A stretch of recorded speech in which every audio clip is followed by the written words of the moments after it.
নমস্কাৰ মই মানে সোশ্যাল মিডিয়াত আৰু হঠাৎ এটা মিডিয়াত মই দেখিলোঁ মোৰ নামটো ব্লেজবাৰত মানে যোৱা 1 ফেব্ৰুৱাৰীত ফিল্ম ফেষ্টিভেল আছিল ফিল্ম ফেষ্টিভেলত এটা সব মিডিয়া বা পৰ্টেল বা সোশ্যাল মিডিয়াত নহয় এটাত মানে ভুলতে হয়তো চাগে বাজিছে মই জড়িত আছে বোলে ৰচনা বাহাদুৰ ধুবুৰী এক্সএমএলএ মই কোনো ধৰণৰ জড়িত নহয় আৰু এইটো টাইমত আউট অফ ডিস্ট্ৰিক্ট আছিলো মই 1 ফেব্ৰুৱাৰী আগতে আউট অফ ডিস্ট্ৰিক্ট আছিলো তাৰপিছত আউট অফ ষ্টেট মই নিজৰ পাৰ্চনেল কামত বিজনেছৰ কামত মই বাহিৰত আছিলো হয়তো মই থাকিলে মই জড়িত থাকিলো হয় কিন্তু মই মানুহজন নাই কোনো এজন ব্লেজবাৰ মানুহ গৰিবৰ মানুহ ধুবুৰীৰ মানুহ কোনোবাই মোক দেখিল হয় ব্লেজবাৰ মানে নিশ্চয় আপ ডাউন কৰি থাকিলো হয় পেণ্ডেলত দেখিলা ষ্টেজত দেখিলা দুজনৰ লগত আলোচনা কৰা দেখিলা ৰেষ্টুৰেণ্টত চাহ খোৱা দেখিলা বা পাণ দোকানত পাণ খোৱা দেখিলা কোনোবাই প্ৰুফ দিব নোৱাৰা কোনোবাই ক'ব নোৱাৰিব কিন্তু ইনকোয়াৰি না কৰি চালি জাৰি হেৰি না কৰি মোৰ নামত কেছ দিলে কেছ ৰেজিষ্টাৰ হৈ গ'ল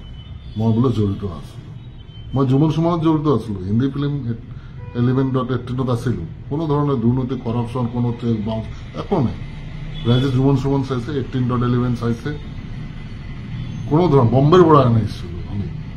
5 কোটি টকা 5 কোটি টকা লাগিছে 18.11 যুৱন সমাজত এই দিনে লাগিছে 50 লাখ কিমান সুপাৰহিট এক্টৰ আছিল অসমৰ কোনো বদনাম পাইছিল কোনো ধৰণৰ অসুবিধা পাইছিল ৰাইজ কোনো হক পৰিয়ালৰ বদনাম ওলাইছিল নাই আৰু এইটোত মই জড়িত নহওঁ মই জড়িত থাকিলে মই স্বীকাৰ কৰি দিলো হয় যে মই জড়িত আছো আৰু লগতে আৰু এটা কথা 2 নম্বৰ স্পষ্টকৰণ মানে যোৱা কিছুদিন ধৰি মই মোৰ লগত আৰু বহুত আছে মোক বহুত মানে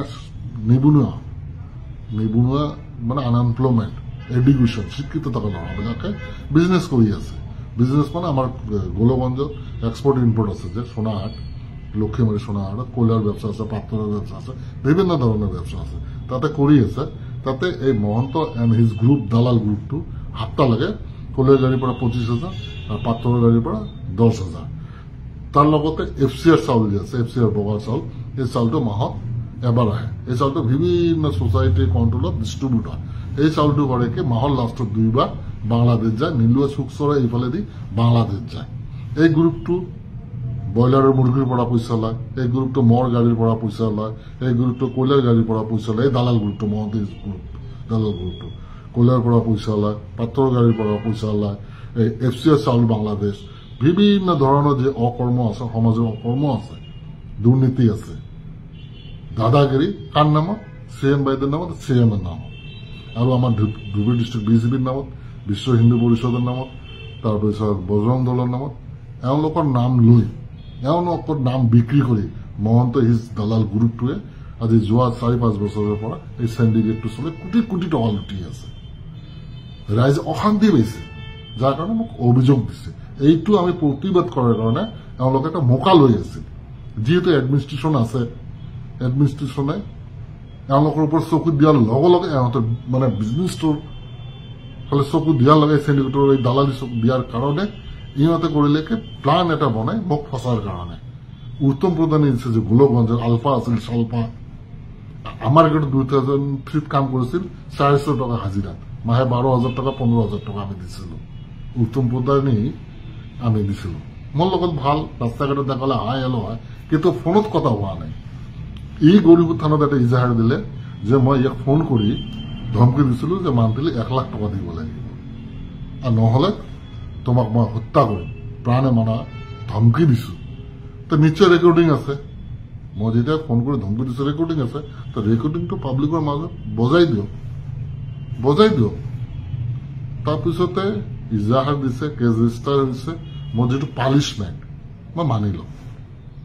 এই মিছা কোনো প্ৰুফ নাই যদি প্ৰুফ আছে মই মানি লওঁ মোক হেৰাসমেণ্ট দিয়াৰ কাৰণে কৰিছে মই জানো মোক হেৰাসমেণ্ট দিয়াৰ কাৰণে কৰিছে কিন্তু এনকোয়াৰি নকৰাকৈ কেছ ৰেজিষ্টাৰ কৰি দিলে আৰু উত্তম কি বস্তু গোলগঞ্জৰ ৰাইজে জানে গৰিবৰ ৰাইজে জানে ধুবুৰী ৰাইজে জানে যে কি বস্তু এই আলপাত থাকাতে কি কৰিছিল চালপা থাকাতে যে কি কৰিছিল এইবিলাক এতিয়া মই নকওঁ সময়ত মই কম কিন্তু এই প্ৰুফ দিওঁ ফাৰ্ষ্ট টাইম মই চেলেঞ্জ কৰোঁ এই প্ৰুফ দিওঁ যে মই তাক ফোন কৰি ধমকি দিছো ৰেকৰ্ডিংটো শুনাই দিয়ক ৰাইজক মই মানি লওঁ যি শাস্তি হয় আইনগতভাৱে মই মানি ল'ম 100% মই মানি ল'ম ইনশাআল্লাহ মই বাহাদুৰ হওঁ মই মানি লোৱাত মই যদি অন্যায় কৰিছোঁ মই 100% মানি ল'ম কিন্তু দালাল গ্ৰুপ ইয়াৰ পৰা যাব লাগিব এইবিলাক বন্ধ হ'ব লাগিব এই আন্দোলন জাৰি থাকিব দালাল তুমি হুঁচিয়াৰ দালাল তুমি ইয়াৰ পৰা যাব লাগিব ইয়াত আমাৰ দৃষ্টিকোণ নামনি অসমত ৰাইজক যি ধৰণৰ অত্যাচাৰ চলাই আছে এই অত্যাচাৰ বন্ধ হ'ব লাগিব